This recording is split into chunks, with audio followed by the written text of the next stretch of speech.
On the woke right, are you on the woke right James Lindsay bandwagon? James Yeah. Lindsay has quote tweeted me and said I'm on the woke right. You're on the woke right? According to James Lindsay, who I guess he's the arbiter of it. I thought you were a radical centrist. Well, I thought you were not anti-Semitic, and then I heard that you do not blindly support Israel, or excuse me, blindly support the United States sucking Israel's all the time. Yeah, that's correct. Which must mean you hate Jews. That's what I'm told, yeah. I'm told that if I don't blindly support any nation other than, mine, the one that I live in, and any of my countrymen, like you, that means that I'm a hateful, spiteful, Jew-hating, et cetera, et cetera. So, right, which is funny. I retweeted you tweeted, you said, the reason it's impossible for me to denounce, quote, Jews is because in my religion, no ethnic group is evil, nor has evil ontology. Yeah. In fact, evil has no ontology. My criticisms for Zionism revolve around a narrow political ideology, not Jew-spurging. Same with Arab-Muslim distinction. It's almost like that's an eminently reasonable position to have. Yeah, it's an America First position. Yeah. So I don't believe that, and Christians don't believe that people are born evil. There are Christians who believe in the idea of original sin, right? Sure. But evil is an absence of the presence of God. It doesn't have ontology itself. God has ontology. So the things that you call evil as an atheist and that I call evil, we might agree on, but for very different reasons. Don't call me the A word. Yeah, or sorry, a secularist. No. I'm Christian adjacent. We've discussed this. Secular. I'm the true Christian. No. Well, when we'll get into, we'll see if you've evolved away from your nonsense presuppositionalism and moved into the absolute based philosophical pragmatism, which is the best justification for Christianity. Because I talk about Zog quite often. I'm very concerned with Israel dragging us into wars and also massacring Palestinians. I find that but disgusting. That's the problem, right? It's like, that's not really the America First position. I don't care about them either. Yeah, I know that. Yeah, which is unfortunate, I suppose. But many different angles of attack. Here's the that's thing. fine. It's like, we've got our own problems. The best thing that I can do is affect my people group in my nation, who are my people group, so that they get the best for themselves. It's a war of tribes, man. And I'm an American, and an American firster. I care about guys like you doing as good as possible. I'm not going to entangle myself in the foreign affairs of others. Yeah, that's eminently reasonable. So then what is up with all of the Jew-spurgers, you call them? Do you think that how serious of a threat to the dissident right do you think the people who obsess about Jews are? Because I love making Jew jokes and jokes about Zog. Yeah, because it's funny, right? Exactly. But not because is I don't have any. Look, there's a lot of people. Well, okay, let me try to frame this right, without sounding like an arrogant dick. So I'm going to try to do this right. When has that ever held you back before? Yeah. So with a bit of humility, I'm a weapon, and there's a lot of people who think their hands would wield me best, and so because that's the case, many people vie their ideologies so that I'll go in on their behalf and bring a massive audience with me in order to support their ideology, even though I've always been very, very crystal clear that the Crucible is going to do its own thing. We've rejected many contracts from many large organizations. We're not going to work with them. Fuck them. We're always going to stay independent and do our own thing. Unless it was the case that some organization came along who literally had the exact same interests, you know what I mean? And would give us the viable push into the mainstream because they just agreed with everything we had to say. We might compromise there, but the truth of the matter is that as an independent operator, I can tell all of them to go fuck themselves and get behind enemy lines in a way a lot of these fucking people can't, and just completely wreak destruction on all these fucking sides of these lunatics who are all over the internet and all over the space. So. What an enlightened centrist position to have. Wreak havoc on all sides. Because we are surrounded by fucking degenerates. There's left-wing degenerates and there's right-wing degenerates. I wreak havoc on the enlightened centrists as well. No, well, we are a highly adaptable, flexible bunch, and so we can take your criticisms. You're far more right-wing than you like to let on, by the way. Far more right-wing. You always have been. By the way, I've never believed your centrist fucking trope of bullshit. I've never believed it for a second. I think at night when you listen to all the fucking crazies, I pray to God. You agree the most with guys like me. You're like, I think these Christ nats got, they. Yeah, in fact, I watched a video you did where you're like, basically the Christian nationalists are going to get it all, and you're right. We are. Yeah, but I just posted one. The 3 political vibe shifts that will be changing. Yes, the Christian nationalists are in the ascent, no doubt, and that's a direct result because of all the degeneracy and nonsense that came, a lot of it from the left, but it also comes from the right. Centrist. No. Yeah, you're the biggest enablers. You're the enablers. Wrong. Yes. No, wrong. Not wrong. You're the enablers. The ultimate enemy of the enlightened centrist, besides the regular moderate centrist, is degeneracy itself. There's nothing that what is the enlightened kryptonite. centrist going to do about degeneracy? Nothing. They're just going to be like, do your thing, man. It's going to articulate. Smoke some weed. Just do your own thing, bro. Come on, I'm sober now. I'm sober now. I don't smoke weed anymore. No alcohol, no weed, no porn, no nicotine. No alcohol? None. Topo Chicos only. Topo Chico squad. But it used to be a lot funner when you had a drink. That's true. As my reach and influence expands, Andrew, I need to be a bit more careful. Some of the things that once perhaps were uttered on a 50-person live stream with you, me, and Zen Shapiro, your sidekick eunuch is no longer fit for large audiences. But after breaking both of his hands, bludgeoning your face multiple times, he's had a lengthy recovery, bro. He's had a very lengthy recovery from just breaking every bone in his. That's why. See, this is why I know you're more left wing than you really are, because I've always admired you. You have a soft spot for the weak. And Zen Shapiro is the weak that you bring under your arm. Why do you think I'm here, bro? It's a soft spot. That's fair. Yeah, that's fair. It's a very paternal role. No, you see, what your problem is, well, I don't know. We'll figure it out. We'll figure it out in this conversation. I don't know to the degree to which you have the mechanisms built into your ideology to resist going too far right. You told, I think it was Steven Crowder, that you are far right and moderate dissident right. Yeah. So moderate, sounds very centrist of you, Andrew. Why are you not far dissident right? Because ideologies are balanced on pillars. And so and enlightened centrism is the central pillar in which all ideologies balance. No, that's not the case. The idea of the philosophical view that you take of enlightened centrism is just its own encased ideology with its own pillars. So each ideology is contained in and of itself, though there's overlap between them. Each one is its own house on its own pillars. You just saying that it's centrism, and so therefore it's in the middle of all other houses, is just a giant fucking cope, bro. Well, that's just a giant cope. I know. And when you say I'm right wing, I know what that means to you is right wing equals good. So you just mean Paul, you embody good characteristics every now and then. Yeah. Which I believe you believe that. I do legitimately believe that the left are the bad guys, yes. Yeah, but the very, very worst of the bad guys, and that there's no such thing as a good Democrat. They're all fucking worthless scum. And really? That the only thing that's worthwhile. Hold on, are they all equally worthless scum? I mean, they start at worthless scum and just go to more worthless from there. But all Democrats are useless, fucking worthless scumbags who, I mean, by the way, most What do you like Republicans? I was going to say, what is this? Most Republicans do. Exactly. But just Thank you. Enlightened centrist position. Yeah, they both suck. No. Yeah. One sucks way worse. And the default for all Democrats are you start sucking right away. Just being if you say to me, yeah, by the way, I support the Democrat, I instantly know you're a fucking piece of shit. Just instantly. You're talking about progressives. There's plenty of working class Democrat, like all worthless type people, all fucking worthless. If you support Democrats, you're a fucking idiot and you're worthless. They are the most worthless, thieving, conniving pieces of fucking shit who have ever existed. When you say that, I want you to know that when you say that, I get it. I perceive it exactly the same as when Destiny says the same shit about conservatives.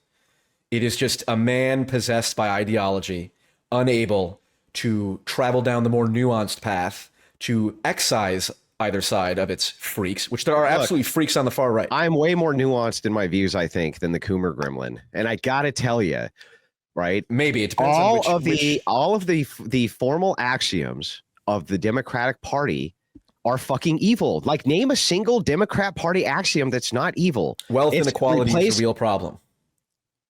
Wealth inequality is a real problem. Which you're the wealthiest fucking people who've ever existed on planet Earth, dude.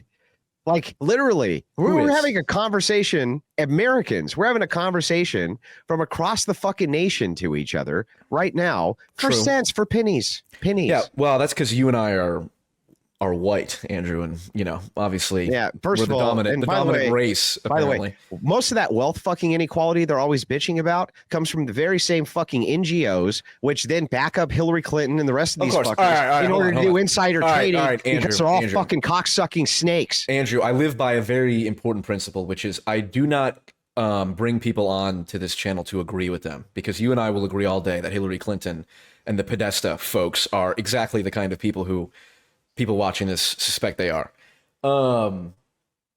Do you think that... There's no good Democrats. Can you agree with that? There's not a single... All axioms of the Democrat Party are bad. Every one of them. No, I think all individuals contain both good and evil within them. Okay. Individual, sure. But we're not talking about that. We're talking about ideology. Is there a single axiom for the Democrat Party that you actually agree? Just one. Just give me fucking one. Yeah, wealth inequality is a real problem. Okay, what's the problem with wealth inequality? I'm for universal health care. What do you think about that? Why? Because I think the hyper-libertarian mindset... Well, because, I'm sorry, I'm an America First nationalist. Yeah. Citizens come before other people of the country. But we know, we have the examples now of the universalization of healthcare. It's a fucking disaster. Look at Canada. It's a fucking disaster. The NHS in England is like very highly rated. No, it's not. It's fucking trash. It's one of the most. By the way, they're rating themselves. What do you think they're gonna do? Give themselves a bad fucking rating? No, the people, the citizens in the UK rank it as one of their. Yeah, that must be why they come over here for private healthcare all the fucking time, huh? Yeah, true. There's it's cost benefit. I'm also not sold on universal healthcare. I'm sympathetic to it. But okay, hold on. This is all neither here nor there. Okay. Of the deeper philosophical issue. Don't destiny me right now. See, this is destiny. Okay, I'll even grant you one. Can you give me a single other axiom you agree with? Let me just grant that one. Of the Democratic Party? Yeah. No. No, nothing. Yeah. So it's just wealth inequality. That's the fucking axiom. So if Republicans are like, we're going to do something about this wealth inequality, then you would have to be a Republican necessarily. No, the reason I don't want to give you one is I want to move on a different topic. Yeah, you want to move on. All right. See, you know what I think? I think I'll take the bait and stay here for a moment. When you play the Democrats are evil card, some of them are, sure. No, the axioms of their ideology. Okay, fine, sure. Evil. All right, well, we'll get to that when I destroy your metaphysical worldview once again. Okay. I'm much more prepared this time. Okay. But when you do that, you basically enable people to then support Republicans blindly, who are, in my opinion, just as much neocons who want to get us into foreign wars and spend money on the military-industrial complex. Neoconservatives are not the party anymore. It's still true that it is changing. Big charges, but that is not the case. The Republican Party is being taken over by guys like fucking me. Listen, I've been saying it for the last 3 years. Okay, the Christian Nationalists are on the ascent, but you know what? That's why I've come here, Andrew. Because as much as I like you, until you bend the knee to enlightened centrism, I don't think you're in a position to. I don't want you spearheading the right vanguard of the first how's it going with that master enlightened centrist Jordan Peterson and all of his cock gargling for fucking Israel? How do you like that? How do you like when he sticks that big Israeli dick right down his throat? Your hero. Andrew, is that your favorite, bro? You know what your best quality is? Your best quality is saying things I 100% agree with as if I don't believe them myself. Nothing to argue with. Nothing to argue with. Down your throat, bro. Nothing to argue with. And didn't I tell you 2 years ago that Jordan Peterson, you would end up rejecting his ideology the more that you were exposed to it? And you're like, I don't think so. Jordan Peterson is the man. Everybody should be listening to him. Blah, blah, blah, blah, blah. And now you're trying to take all 8 inches out of that fucking mouth, PF. You're trying to. Just saying. I disagree with your characterization. I think more than 2 years ago, I was saying that Jordan Peterson has absolutely fallen. And well, let's get into it now. Why don't we? Well, actually, hold on. There's a few other things because once the gloves come off, they're not going back on. Oh, they're not. You're going to talk to Jonathan Peugeot anytime soon? I don't know. He's an Eastern Orthodox guy. Okay. All right, we'll leave it at that. I'm not that familiar with his work. All right. I won't dig anything. Okay, let's do that. You can dig. I'll just be honest with you. It's not. It doesn't hurt my feelings if you dig into like what my plans are, what I want to do. Like that doesn't bother me. Okay, well, can I ask you what I asked you over DMs? Go ahead. I believe you had, correct me if I'm wrong, I believe you had said something to the effect a few years ago, or maybe within the last year or so, that one of the things you were considering was leveraging your audience or your platform to do actual political activism, particularly in something like divorce court reform. Yeah. Which I think and even a lot of feminists, even if they're not completely brainwashed, would agree that the divorce courts are deeply systemically biased against men. And I was like, that's fucking base as fuck. That's very enlightened centrist of you. What are your plans with that? Will that ever happen? Would you support that? Or if I were to involve myself in political action, I wouldn't want to be a politician because I don't have very much power. On the other hand, would much prefer to have an NGO setting behind the scenes supporting frontmen who did everything possible to lay the groundwork for the destruction of all feminist activity on planet Earth. Which includes divorce court meddling. Yes, as the Dark Lord. Okay, it is important. The Klaus Schwab. Yeah, that's my title. I'm the Klaus Schwab. It's important that if we have a Palpatine, that he does Palpatine-like stuff.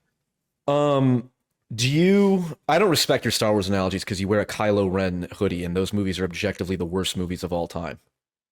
Okay, but Kylo Ren killed Han Solo. Ray, you got anything to raise against that? He's part of the worst series of all time. He's part of a Disney remake of the series, which are garbage. Yeah, okay. And you know that. I agree that everything about those movies was shit, except that he killed the most insufferable character in Star Wars history, which is Han Solo. Okay. You could have had a Revan hoodie, and you chose a Kylo Ren hoodie. Okay. Listen, I mean, come on. He stole the look from Revan. He stole the look from Revan. They totally did. Look, when I'm on Piers Morgan, I'm asked to publicly condemn Andrew Wilson. I say I will publicly condemn Andrew Wilson. He wore a Kylo Ren hoodie when he could have wore a Revan hoodie, which shows how utterly archetypically weak he is in his ability to evaluate art properly. Okay, disgusting. Look, Kylo Ren, the character. The reason I respect him is because he killed the most insufferable Star Wars character ever. You know Han Solo? Yes, the most insufferable. Most insufferable. Okay, all right. Compared to Jar Jar Binks, what's like at the time they were doing the rogue archetype with everything. You know what I mean? The handsome rogue I'm actually secretly the good guy, baby, but I'm actually a fucking horrible criminal too. You know what I mean? They were doing that whole archetype forever, and it was like the guy was fucking insufferable. Where was well, you know what it is? This is shadow projection. Well, where was the rogue stuff? Where do we get to see Han Solo doing the criminal activity and horrible fucking things? Nowhere. Nowhere. He's just a good guy, and he is a good guy, and the whole time they're calling him a bad guy, and I'm like, what the fuck? It sounds like shadow projection because you know that deep down on the inside you're trying to be the good guy that's secretly the bad guy. And, I'm the rogue, and you're out here being all misogynistic and all that shit. But really, I've always believed Palpatine was the good guy in Star Wars. Well, to be honest, they never really articulated exactly why the Empire was evil in the initial movies, or in the subsequent movies, which in the prequels obviously showed that Palpatine was the good guy who was trying to take this fucking crazy cult of Enlightened Centrist. They were not Enlightened Centrists. Who decided, the rebels are far too cringe for that. No, not the rebels. The Jedi. The Jedi. No, the Jedi are not Enlightened. You know who is Enlightened Centrist? Kreia from KOTOR. No. Yeah, that's the definition. Gray Jedi. No. Dark side. She wasn't a gray Jedi. She was dark side. Well, she ended up as Darth Treya, but Kreia she was always Darth Treya. Okay, yes, but fine, that's all right. An Enlightened Centrist pretends to be in the middle, but is ultimately right wing, right? No, yeah, but hold on. You agree that Kreia is one of the best characters? You agree that Kreia is one of the best characters in the Star Wars universe? No, you don't think so? Good. No. God, man, I respect your artistic and aesthetic opinions less and less. Didn't you say? Don't you have? First of all, she was a woman. What threat did she really pose? What threat did she really pose? Oh my God! Listen, And by the way, in the second, you can't even say it with a straight face. It works on Piers Morgan's audience. It doesn't work on me. In the second movie, the second video game. Yeah, the main protagonist was actually a woman. Correct. Her name was bullshit. Well, fucking shit. You're gonna go from Darth Revan. And you know what? Everybody made him a man. Everyone made him a man. Of course, he is a man. Of course. People select. You can select whether Revan was a female or not. It's like, what? Yeah. I played KOTOR 2 first, so I didn't understand that because I didn't understand from KOTOR 1. Didn't you? Of course. Of course. Yeah. See what I mean? And did you Okay, really this is- think you what were is going to have any trouble by the time you hit level 25 of taking out Darth Treya? You two-hitted her, didn't you? You did every side quest, and you two-hitted this bitch, didn't you? Kreia? No, Kreia was hard to kill. Kreia with the floating come lightsabers? on. That was nothing. It was a joke. Okay, all right, now you're memeing. All right, listen.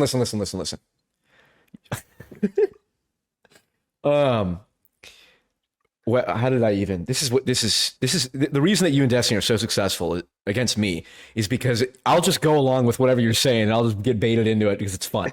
But hold on. Okay, I'm holding. The wifejack meme. Oh, by the way. Yeah. My favorite debate of all time was you versus Vosh. Really? Yeah. It's That's one of my saying a favorite lot. debates ever. That you moderated or that? I thought you did really well at coming across as completely non-threatening as you completely destroyed his idea. He changed his mind live. It's one of the first times I've ever seen him change his mind live. He's like, yeah, I guess you're kind of right that I really shouldn't actually, commit that this guy's an evil, genocidal, maniacal maniac like I was with my rhetoric, but I do have a degree in sociology. And you were like, exactly, Vosh. So it's one of my favorites. You did a good job with that. I did enjoy it. Well, yeah, precisely because I did the opposite of what you did, which is you come out and you go, all right, I'm going to debate someone. I'm going to put them in my sights and then I will bash their head in rhetorically. Whereas I go, let me speak to the real person, right? Let me use all the wit and charm that I can muster.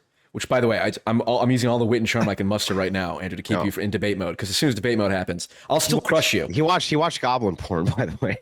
He was watching goblin porn. Short stack goblins. Goblin porn, bro. No, short stack. Yeah, goblins. Short stack goblins. That's what he thought, right? There's short stack, and I dream of horses who bang me. And as a horse, your Vosh impression is not as good as I think you think it is. No, it's not great. I know. I hear the attempt.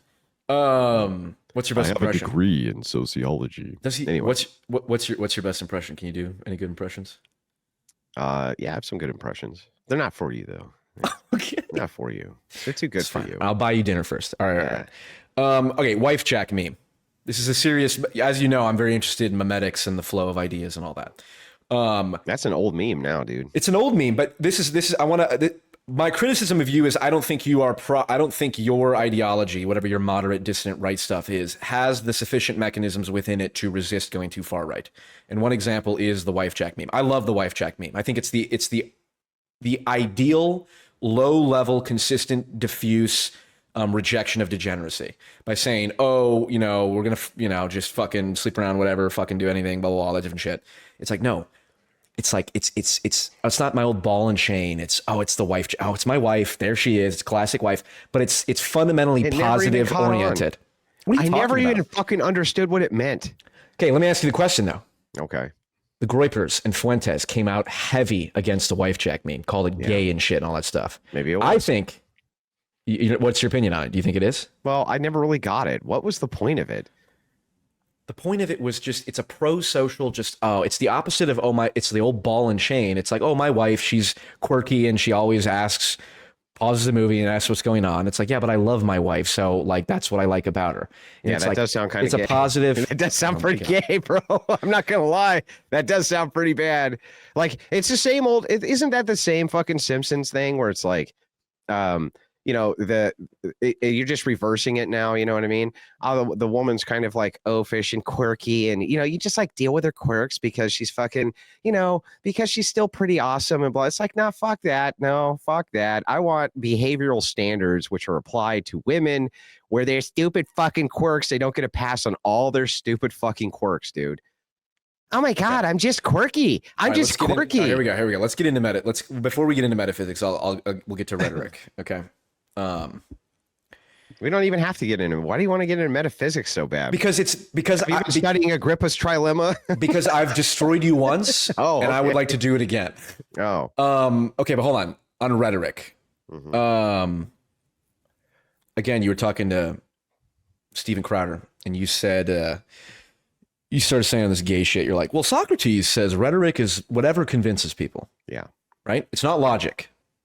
So we agree that logical argumentation alone is not a sufficient means by which to convince people. Rhetoric is important. No, that's not true. Logic is a sufficient enough means to convince people. It's just not a sufficient enough means to convince all people or even the majority of people. Agreed. Yes, correct. Yeah, yes. Okay. Having a logically cohesive argument. If a weak ass beta male has a perfectly logical cohesive argument, but he sounds like a fucking tool and he's very weak and he's very insecure, it doesn't matter how logical his argument is. It's people will perceive that rightfully as pathetic and ignore him. Mm-hmm. That's okay. Isn't that just tone? Isn't this what people criticize you for? You say it's tone policing, but how do you know that criticism of your rhetoric? Why you're confusing tone policing with criticism of your rhetoric? Meaning, you obviously go very hard. You obviously go very hard a lot of the time. This is a good point, but I'm going to turn it around on you in about 5 seconds. Okay, go ahead. Well, yeah, okay. Well, so what if they're only ever identifying one form of rhetoric, and the one form of rhetoric is things which they happen to find to be personally offensive? Then is it the case that they actually have a problem with the rhetoric, or they actually have trouble with the tone in which I'm saying the thing, because that's what offends them? I don't understand that. Okay, so let's okay, I'll explain. You get my point, though, right? Let's take. Well, no, not really. Because you always say make an argument, logical argument. But then it's like, but you acknowledge that calling fucking women bitches and shit turns women off. Yeah. Okay. Well, not always. It doesn't though. So correct. Yes. Some of the autistic ones. Most of the time. Sure. Like it depends on how you say it. Yeah. Not most of the time. I'm going to explain. Okay. So if I say to a woman, "Oh my God, you're being such an insufferable bitch," right? Oftentimes you'll get a giggle or a laugh out of them. Yeah, but if you say, "You're being a fucking insufferable bitch," suddenly, it's too fucking far. So how is it that the rhetoric is the problem? They're really not pointing at the rhetoric. They're pointing at something else, I guess which is the tone. They're pointing at the fucking tone. Sure, I'm putting tone under the subcategory of rhetoric, but I'm speaking rhetoric more broadly. Like, sure, like, let me ask you a question. If you take 100, we agree that the woke left ideology has infested our culture to the degree where it's, I would say it's thanks to centrists. Yes. Go ahead. I will allow that transgression to pass. Yeah. But a little well poisoning. yeah, that's fine. A little well poisoning. I've long been since immune to your toxins. I regard a lot of women as victims of what you might call feminist ideology. You see it all the time where it's like a woman's like 35 or 40 and she's crying because she can't have kids. And it's like, I was lied to. I was told if I get a career, all that stuff. And I don't think some of them are obviously faking it, but I think the majority of women who feel that way genuinely do feel it, and they genuinely feel like they were lied to. So I regard women as, in some sense, many of them, being victims of this degenerate ideology that says, yeah, go fuck around just as much as men do and go make money and put off having a family and all that stuff. Like that's bad, not just for men, it's bad for women. And so I see them in some sense as victims of that. The average, let's say you take 100, you take 100 women who are of that ideology, who are not like super, purple hair out protesting, but are like, yeah, I would consider myself a feminist, like kind of. What out of 100, if I show them a random Andrew Wilson clip from a Piers Morgan interview, what percentage of those women do you think would immediately just go, fuck you, fuck this guy? Across which age brackets? Let's say 18 to 30. I think that they would respond to that pretty well. 18 to 30. Yeah. You think if you said 18, if you said 18 to 26 or 24, I think they would respond poorly to it. Once we get into the 30s, 40s, 50s, I think that they would respond pretty well to it.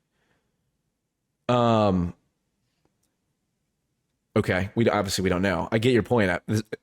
As women get older and realize, oh fuck, I was lied to by this ideology, then I think they'd be more sympathetic to stuff. Lied to themselves. My point is, they lied to themselves. Well, here's the thing. I reject the categorization that these women are victims. So I'll give you, and just to throw this back in your face, you have been at the forefront of battling trans ideology for a long time. I followed your career very closely because we started out in the streaming world kind of at the same time in many ways. So of course I'm always looking in on you fucking peasants to see to see how you're doing, right? Okay. And I've always thought that your kind of battle against the degenerate trans ideology was good. But the thing is like, you make this point yourself. It's self-delusion. And you say this all the time, self-delusion, and it's replicating self-delusion. So this becomes the question. The question is, when does it become your responsibility to shrug off poisonous ideology? When? Because the thing is like, what I think when you say victimhood is it gives them a pass. It gives these women a cultural pass to say, all of the bad behavior that I did was completely justified because I had been lied to. Do you think? And isn't it convenient that now that when I hit the age where I really want to settle down with an Omega Chad, right? Listen, I'm not like that anymore. I was lied to. I just have much more sympathy, I guess, than you do. Do you think men are victims of a lot of the modern culture? Yes, okay, mostly from women. And do you think that calling men victims then empowers them to justify their own failings that they actually could control? No. There's a distinction here. Men are actual victims because of the single motherhood epidemic.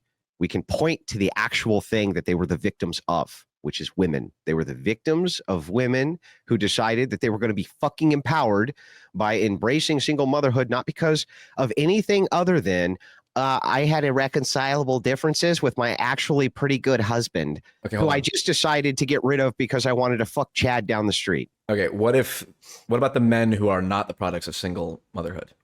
Most of those men are very stable, and most of those men are already on the right. They're already fighting it out. Yes, it is true. If you look at conservative ideology, a good indicator is an intact family. If you have a nuclear intact family, the chances that you as a male are going to be on the conservative, the right side, the good side, is already much higher. If you come from a single mom, though, guess what? Your chances of being some overly fucking empathetic retard who is easily malleable and manipulated is significantly higher. I can literally trace the actual victimhood back to its source, which is fucking women. Now, here's the interesting thing. I'll give you the more proof on this. Because if we trace it back to single fathers, guess what? The outcomes are damn near just what about as good. Absent fathers? Even if you're with a single father who's absent most of the time, your outcomes are still almost as good. I was just curious to hear what you would say if I said that you understand the point I was making of logical argumentation is not enough. Because often you say, make an argument, you can't respond. This guy in my chat is spurging out. Andrew's a terrible representation of orthodoxy. Listen, chatter, I just want to make it clear that you can go fuck yourself and tell your priest, I told you can go fuck yourself. Go tell your priest, be like, Andrew Wilson on the internet told me to go fuck myself. You know what? Because in his head, he's going to be like, you shouldn't have said that. And then you're going to turn around, he's going to be like, that insufferable fuck. That insufferable. I know what's going to happen, bro. But anyway, go ahead. You know what's funny? So I have to find a way to articulate this. The meta meme is usually what I call it. But basically, to the degree that you align yourself with the truth, which you absolutely do, align yourself with love and empathy, less so than others. I'm a very empathetic person. I know. That's why you have tolerance for me, who you regard as the kind of person having empathy is having weakness, enabling women to call themselves. Look, the problem with this mindset is like, a motherfucker, okay, a guy will have a knife or a woman will have a knife and they'll be like, I'm going to stab myself right in the throat. And I'll walk over, knock the knife out of her hand, punch her in the mouth. Yeah, how could you be so mean? Why don't you have any empathy, Andrew? And I'm like, no, it's the most empathetic thing I could do. I was going to say, to the chatter's point, one good thing I think that one inadvertent, maybe, let's say, although maybe, I think you do this, I think unconsciously you do this on purpose. I think, and I'm sure you got emails and comments all the time, it's got to be upwards of hundreds, if not thousands of people have probably started going to Eastern Orthodox churches because of you, right? Yeah, thousands. Yeah, probably. Yeah, thousands. Okay. Here's what I think. I think that a lot of young men, probably, I would assume most of them are young men, watch you. They admire the strength that you possess. Mostly it's married men who are in their 30s who watch me, just so you know. Okay. And those are usually the people who are going into the Orthodox churches. By the way, also. Okay. Yep. Married men bring their whole family. Yep. Married men are sitting watching in those whatever episodes. I think Yeah. I won't even get into them. Their wife, you know why? Their wives love that shit. I can imagine it's the wives that turn them on. They're like, look at these fucking crazy ass women. Not kidding. It's their wives who turn them on. Then they're like, and then I watched it and I was like, holy shit, this is fucking wild. The point I was making is that I think a lot of those men will go into the Eastern Orthodox Church thinking it's going to be a bit more fire and brimstone, your style. And then they get there and they're like, oh, fuck, this involves like service and praying and like, actually doing the opposite stuff. Because what I say. But then that's good in the long run. You brought you were the gateway drug that brought them into the church. And then they realize, oh, well, Eastern Orthodoxy isn't about shitting on women. It's about actually, loving women and loving God and all that. And so in your own inadvertent way, through your twisted works, you're actually potentially helping a lot of young men get to an Eastern Orthodox, because surely you would agree you're not a very pastorally inclined Eastern Orthodox person. I have right? made this abundantly clear that I do not run an Orthodox channel. I don't make Orthodox content. Okay. I happen to be an entertainer who also happens to be Orthodox. There you go. Excellent. So that is the case. So you agree it's far better for what those young men. happens is this. What I tell men in general is that when you go to the church, you should put yourself in their service.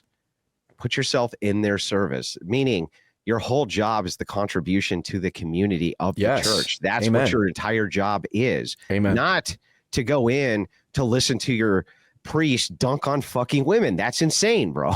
Like, that's the opposite of what I would tell people. See, this is why, like I said, when they bring me on Piers Morgan to condemn you, the only thing I will condemn you for is your aesthetic, your terrible fictional tastes. Because I 100% believe that you are, and I think you are bringing a lot of people into the Eastern Orthodox Church and then making them better for it. By the way, that's a side effect. That was not of course. The goal. But side effect. I'm sure it's a side effect that you're very happy about. I'm very happy about it. Yeah. And may they go on to be much finer Christians than I could ever be. Oh, but here's the thing. Low bar, Andrew. You're really helping them out there. Let me tell you something though. Here's a big problem that people don't recognize, and you're probably not going to like to hear it. And a bunch of the fucking pseudo intellectual, oh my God, the Bible beaters, they're not going to really understand it. And a lot of the pious signalers, they're not going to really understand it, right? But this is the fact. The fact of the matter is that the Roman Catholic Church and Protestant Church have political arms which are super effective. We're full of guys who, man, you wouldn't know they were Christian to look at them, but they're very effective politically, right? Because that's the atmosphere of politics that we're engaged in. And it's like, look, I have always said I would much rather represent a political arm, move into a political arm, which the Orthodox desperately need. They just don't know they need it yet, but they desperately need it because they're going to start attacking the church in a big way. The Orthodox Church is going to be in the next 5 years under the greatest attack in the United States over any other group. I promise that that's the case because it's growing. It'll become a threat to one thing: Protestant money. And that's why Protestants are going after the Roman Catholics, because they're starting to take a bunch of the money away as the RC church grows. So if the Orthodox Church grows and men are giving their money to the traditional churches, guess what the femoids who have infiltrated the Protestant churches are going to do? They're going to name them heretics, public enemy number one, and they're going to try to politically persecute them. Oh my God. And you know what? What you need is real mean bastards like me at the forefront of that. So do you regard people like Stephen Wolfe or Andrew Isker or Doug Wilson as enemies to Christian nationalism, even though they call themselves Christian nationalists because they're Protestant? No. Go on. Yeah, well, just the answer is no. Ultimately, the major thing is when you start moving away from the patriarchy of an ecclesiastical authority. There are Protestants who have traditions and do adhere to some kind of ecclesiastical authority where the men are still in charge. The problem is so many of the Protestant churches is not the case, and women are co-pastors and in charge of various things, and so are gays and everything else. They operate. Look at what happened with Trump. You go to Trump's inaugural speech. I mean, he's being inaugurated and they put up an LGBTQ pastor to give him a rep. You know what I mean? Just to what? What was the point of that? The point of that was to say, we're not going to allow you traditionalists to have power. That's really what that was about. If you think that that war is not coming to the gates of the traditional church, then I got to tell you, you're not very politically connected, because it's fucking coming. Correct. But again, this is the fundamental flaw in Christian nationalism. Partly why I pray to the God, the true God, not the, well, I suppose maybe the God you believe in is the same God I believe in. We'll find out in the end. I pray that you get your shit together and you bend the knee to enlightened centrism, because Christian nationalism will break apart if you cannot reconcile Eastern Orthodox, Catholic, and Protestant. Like how are you going to do that? That's what I don't understand. That's the dumbest shit that I've ever heard. I can walk through this. You've been on a lot of whatever episodes. How did the leftists, you've heard a lot of dumber shit than that. Tell me, how did the leftists reconcile all their different there's communists and there's socialists, and then there's the ideologies. Are we doing it? Are so far in between. Tell me, PF, how is it that they're able to govern, even though it is the case that they're completely fractured? Can you explain that to me? The time has come. Yeah, let's do it. For me to exercise judgment upon your movement. Okay. Andrew Wilson, your movement is based on a weak philosophical foundation called presuppositionalism. Lame, fuck you. Hold on, there we go. You say that the reason that the leftists have no moral grounding is because it's ultimately based on preference, right? I prefer this, I prefer that. But it's not based on any ecclesiastical authority, it's not based on a higher order principle, it's not based on a logical axiom. Is that not a correct critique of the far left? No, I'm actually fine just conceding to your point. Everything is just a matter of my preferences, just like yours. You agree with that then? Sure. What do you mean, sure? Sure. Interesting. This is very different from other things you said. Can you tell me why it is that I would be wrong then, seizing power under whatever authority I wanted? I'm not saying you'd be wrong.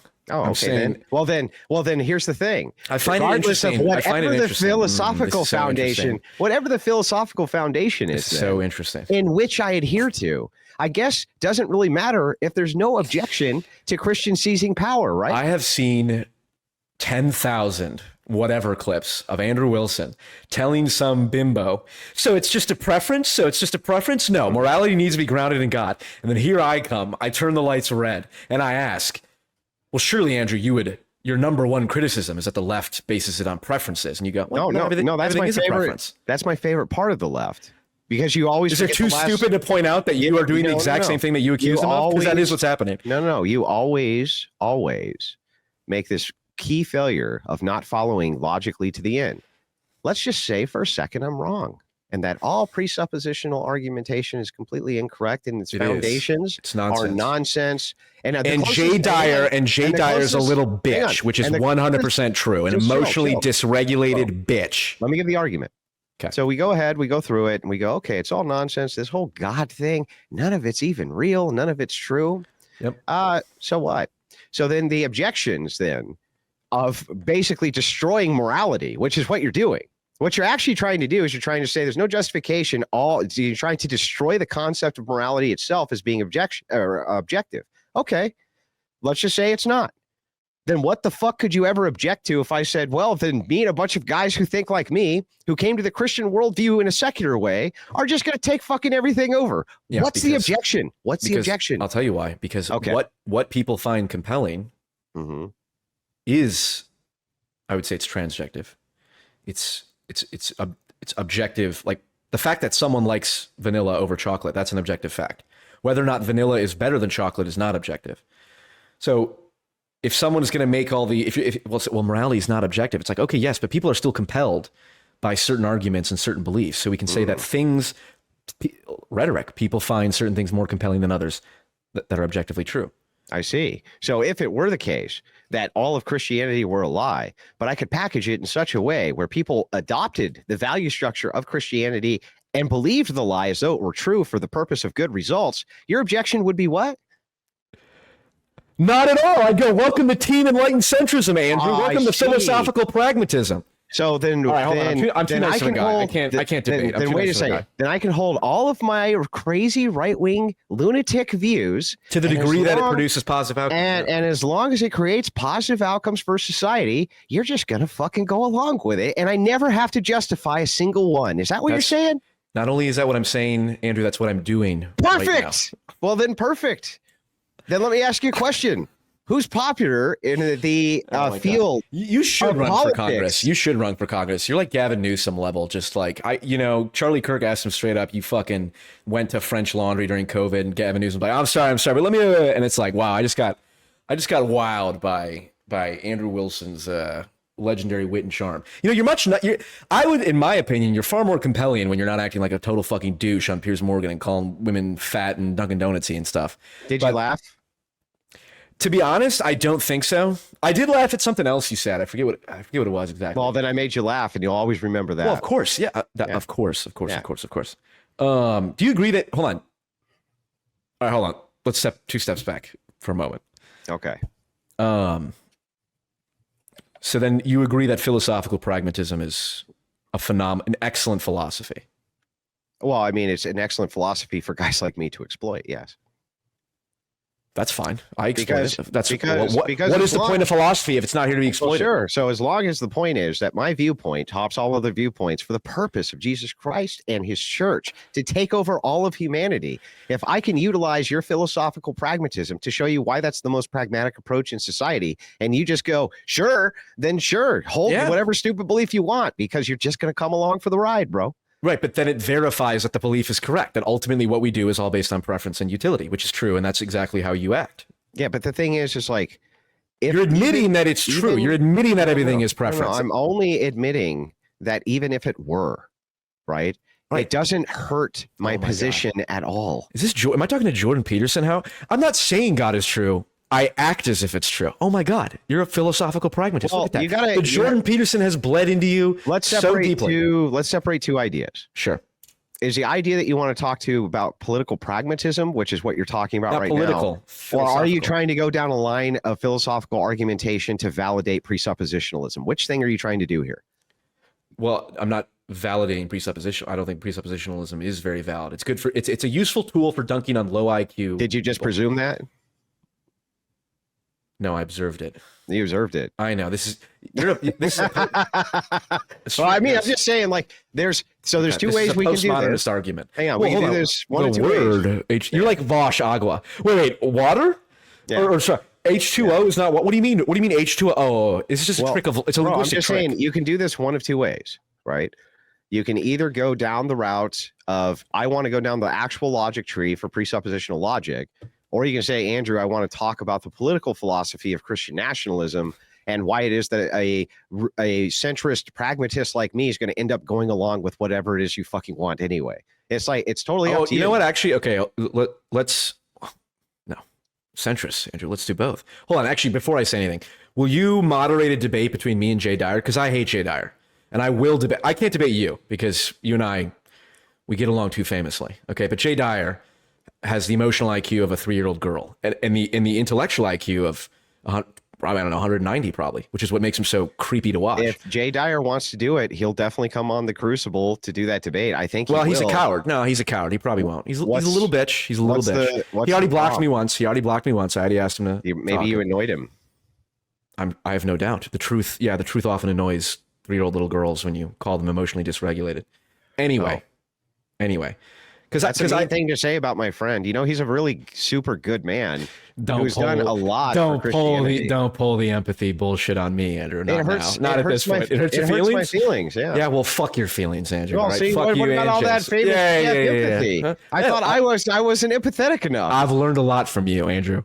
Okay, actually, I think the conversation about all right, fine. My point, first off, once again, speaking to your incredible competence, you know that philosophical pragmatism is the correct perspective, which is what you've essentially conceded here. I think I think that all philosophy is very useful for the exploitation of Christians to make sure that our agenda can get passed without ever even needing to bother to justify a single fucking thing. Perfect. We never even this need. Is great. Imagine how awesome it is this that is Christians great. can believe 100%. Yeah. That there's that, you know, whatever it is that you consider sky fairy nonsense. Yeah. And as long as we go, but when everybody believes like us, the world's a better place. And pragmatists are like, oh, great. Well, then I guess people should believe like you. It's like the most exploitable ideology ever. I love that shit. What do you mean? Good. Andrew, I like, what do you mean? I love that shit. I think it's great. Right. And yes. And not only do you think it's great. Like secularists and atheists have gone out of their way to make sure. It's great because it's true. I don't believe it's true, but I mean, true. Well, no, you don't believe it's true that it's great. You just said you love to exploit it for Christians. I think it's great. I don't think it's true. I know. Listen, only the top 10% of your audience now is in IQ is following along. That's fine. Let's get to the action. I don't know why you would try to dunk on this audience. They would just have a field day with you, bro. I don't know. Like these are actually my audience. Is actually smart. Are there Jay Dyer fans in your audience? Yeah. Well, when his bitch ass is willing to confront me on your channel, right? It doesn't have to come on mine. Your channel. And I know you're a trustworthy moderator. Yeah. So you will allow me to execute Jay Dyer once and for all, rhetorically. And so if your fans think Jay Dyer is a worthy, emotionally regulated person, I pity them. Yeah, so let's get into the point about the political Christianity, though, because it's interesting. You could never in a million years beat Jay Dyer debate, bro. It's not even possible. Well, in the same sense that it's not possible to beat a 3-year-old child in a physical fight, because as soon as you start the fight, it's unfair to begin with. So it's fine. Listen, he can wallow in the corner and cry about it. Okay, that's fine. Let's talk about the political Christianity, because it is interesting. I spoke to Stephen Wolfe on my channel. Why? You know who Stephen Wolfe is? Yeah. He wrote The Case for Christian Nationalism. Mm-hmm. Well, first off, I don't know. I have the book. What do you think of Stephen Wolfe and the book and his ideas? I think he makes some good points. But not... Well, I was shocked, though, to note that he didn't say that we were going to have an armed uprising and take everything over and put all the degents to the sword. Isn't that weird? Because that's what I've been hearing the left say Christian nationalism was. Sure. You're talking to a secretly right-wing centrist, Andrew. Yeah. So you don't have to tell me that. I think he makes a good point through the idea of coercive structure, that Christianity is the properly ordered. Yeah, is the only thing which can ultimately exist for the stability of a society long term. I think he's right. He supports blasphemy laws. He supports censoring free speech under the name of blasphemy laws. Mm-hmm. If that ever becomes a mainstream part of Christianity, or excuse me, Christian nationalism, I will reject it and turn on it and attempt to destroy it to the best of my ability, because free speech is prime. That's so if a guy's going down the exchange of ideas, no. Let's mark the principle. Yes, we're going through this in bad. No, fuck that. Regular porn, I'm okay with. I think I'm okay with banning regular porn. So if a guy's riding down the street naked and he has the FM radio on, you don't think that the FCC should be allowed to say that you can't have like racial slurs bumping on an FM radio? You don't think that they should be allowed to censor any of that for the purpose of decency? In that example, no. Okay, so then why is it that they should be able to censor pornography on television? Just regular porn? Yeah. Because that's not speech. Why isn't it? It's freedom of expression, right? Okay, here we go. This is your presuppositionalist nonsense. This isn't presupping. Hold on. Why isn't my Don't watch ask me a question. Speech? Answer. Why isn't my watch speech? Because it's gonna go. Oh, well, how do you know that? You have to abide by a first principle. No, I'm not getting into first principles. I'm literally just asking for consistency. Here's why. If it is the case that the FCC, it's self-evident. It's the exchange. Oh, it's axiomatically self-evident. Right. What's self-evident about that? European nations have porn playing. European nations have porn playing. European nations, you can watch softcore porn right on your television during daytime TV. Okay, we're talking in principle right now. I don't care what other countries are doing. In principle. Okay, in principle. I believe that it is absolutely essential that people be allowed to exchange ideas. Okay? Yeah. Watching people have sex is not an exchange of ideas. Now you say, how do I know that? Exactly where do you draw the line? Okay. It's like saying, what's the difference between the color blue and the color purple? Exactly. Where do you draw the line at when blue becomes purple? It's a continuum. So as long as it's on the FM radio waves and they're just reading hardcore corn, that's okay. That's better than showing it. Yeah. Yeah, but it's okay. You wouldn't censor that. I don't know. It's you don't know. It's case by case. Yeah, it's case. Okay, hold on. Do you agree there's a difference between like nudity in art and then pornography? Yeah. There's a lot of Christian art that has nudity in it. I just said yeah. Okay, so how do you know exactly where the difference between art and pornography is? The delineations and intent. Go on. That's it. The delineations and intent. When you're because you're trying to cite the Supreme Court when they're like, oh, I know it when I see it. Correct. That's actually was a bad. It was actually a bad argument. The truth is that we do know it, and we know it through intent. Okay, that's my lines. What did you? All right, fine. That's how I know to ban porn when it's intention. When it's intent to just fucking appeal to people's basest instincts. Yeah, but so is music. Music does the same thing. No, it doesn't. Yes, it does. I don't know how aroused you get when you listen to music. Oh, okay. So you're driving down the street and you're bumping. Mechanism. You're bumping. Oh, I got my my AK. I'm gonna go kill all these N-words over here, and then I'm gonna go call these bitches over there. Protected blah, blah. by free speech. Yes. What's the intent there, though? What's the intent? Is there? It's not. Is there good intent there, bro? Like, what's the intent? Doesn't matter what the intent is. It doesn't matter. So why does it matter when it comes to nudity and corn? For porn, that the intent matters. How do you delineate between art and porn? I don't know. You tell me. I just asked you, and you said intent is how you delineate it. Because I don't have a problem with the regulation of speech. You do. You don't have a problem with the regulation. I obviously have a problem with. No. Hold on. So hang on. Listen, I'm gonna. You have to stop cutting me off. Let me make the argument. Shut the fuck up. Here's the argument. You are the one who has trouble. Who says, "Well, no, I'm an unlimited free speech guy." Okay, but not necessarily. Hang on. But I want to ban. But I want to ban corn. It's like, okay, so what happens if these corn? What if these two people? Well, I mean, I don't care, right? I want to ban porn. Okay. I'm used to I genuinely don't know. I'm used to TikTok friendly language. Yeah, so that's right. YT people. Yeah, I heard that earlier today. So the thing is like, if it is the case that two people say, well, we're having a sexual display, which is art. It's art. You can't clearly delineate intent if they're saying that that's their intent. Other than you actually know what their real intent is. And so you can make the regulation based on that, right? I would make the same argument for music or blasphemy. What is the intent of saying, fuck Jesus? Yeah, exactly. Jesus was an alcoholic virgin? Yeah, what's the intent? Maybe if Christianity is used, maybe if you, what's the intent? Is it anything you're doing there that has good intention? Is there anything good there that has a good intention? Could be. What's good about you saying that? The same thing of drawing cartoons about Muhammad. Yeah, what about fuck you to Islamism? Mm-hmm. And can you do that in Islam countries? No, you get killed for it. No, you can't, right? You can't. Do you support that? Well, I'm saying that if it is the case that do you support what Islam did to Charlie Hebdo? Do you think that was an acceptable? I think that is in Islamic nations, if you believe in the sovereignty of men and those men have constructed that nation under Islam, then you're going to have to obey their laws. I don't have to agree. Hang on. So bro, you got to let me answer the fucking question. Oh, okay. We're in debate mode now, Andrew.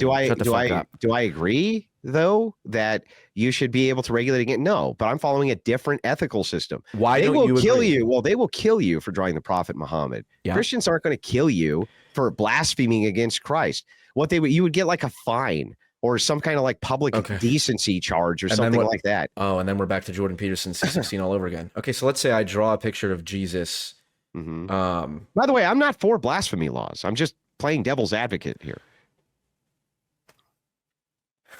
Okay, well, that's 12 minutes of my life that I just wasted. Why are you not for that? I've never been for blasphemy laws. I don't think that they're important. I think that ultimately, you stupid guarded pragmatists. Why are you not for blasphemy laws? What would you tell Stephen Wolf? Because I think ultimately, if you're going to try to regulate language like that, then you're going to eliminate the idea of discourse altogether.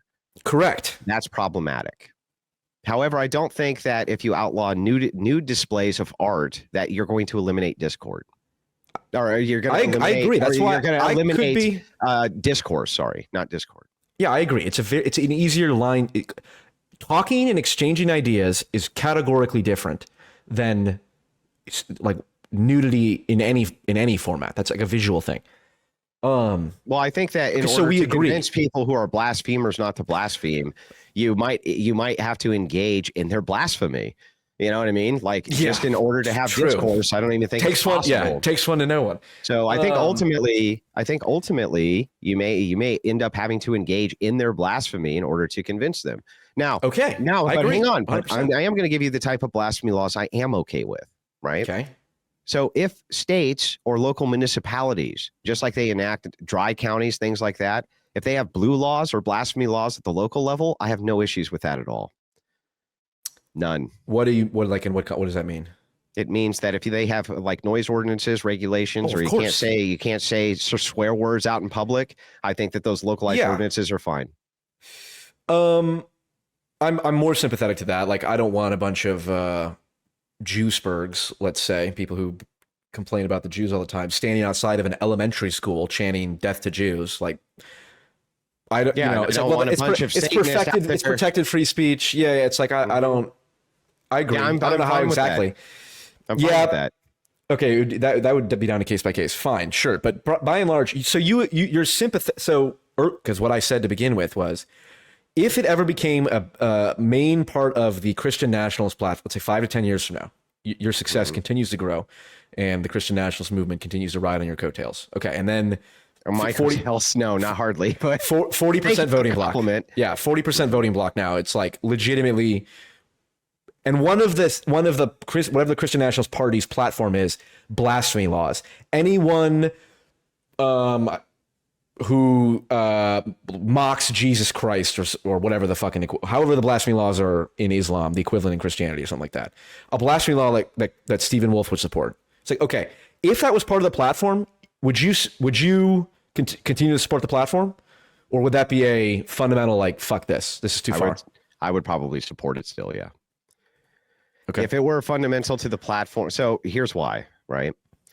It may be the case even that I might disagree that it might do more harm than good ultimately for bringing people over to the cause, right? If that could be a unifier between different Christian groups in order to kind of pass the agenda, I think I would be willing to, like, I don't see the great societal harm here in doing that, one. And two, if it would create unity, then yeah, I would be for that type of restriction. But I would also say that fundamentally, I don't think that that's ever going to be the case with Christian nationalism. I hope not. They're not moving. No, that's not really what it's moving towards. What they're moving towards the idea of regulation of human behavior, especially in the physical zones, mostly geared towards degeneracy and the idea of procreative marriage. That seems to be the primary feasible message of Christian ethics and the idea of Christian nationalism. Same thing with saying we're a sovereign nation, we can have our own borders, we reject the idea of unfettered immigration, various things like this seem to be all within the ethical purview. I haven't seen many people, and I did read what Wolf said on this, and this was a while ago when I ordered the book. I'll have to go refresh myself, but I think that he makes the same case that they're unnecessary, right? But ultimately, if it becomes a unifier, then he understands why, and he would likely support it. So yeah, it's the founding fathers' strategy with slavery. It's like, well, we really don't like it, but we kind of need everyone to stick together here. Yeah. Yeah, like, but it's like fundamentally, in principle, I don't have a problem with it. I just think it's less effective of a strategy ultimately. Okay, that's fair. Well, this is my point, though. Well, I'm glad we're having these conversations, and we're all the way on the front end of the meme curve because Christian nationalism is what 5 to 10% support right now. Give it 5 or 10 years. That's a lot. I agree. Yeah, it's depends on the other parts of Christian nationalism, but like that is one of the major concerns with me. Is there? People are gonna accuse you of doing blasphemy, like you said with you just said with the. What if it's the case? Protestants are going to come after the Eastern Orthodox Church. Yeah. What if it's just like? What if it's just only public though? Like, what if what's only public? Okay, so if they're like just out in public, you can't say like you can't blaspheme in front of other people within earshot and things like this. But in the privacy of your own home, You can blaspheme all you want, this and that. And if cops came across like some blasphemous picture that you drew at home, there's no prosecution. But just only in public, you're not allowed to blaspheme the name of Christ. Like, how would that even be that bad now that I think about it? It doesn't even sound bad.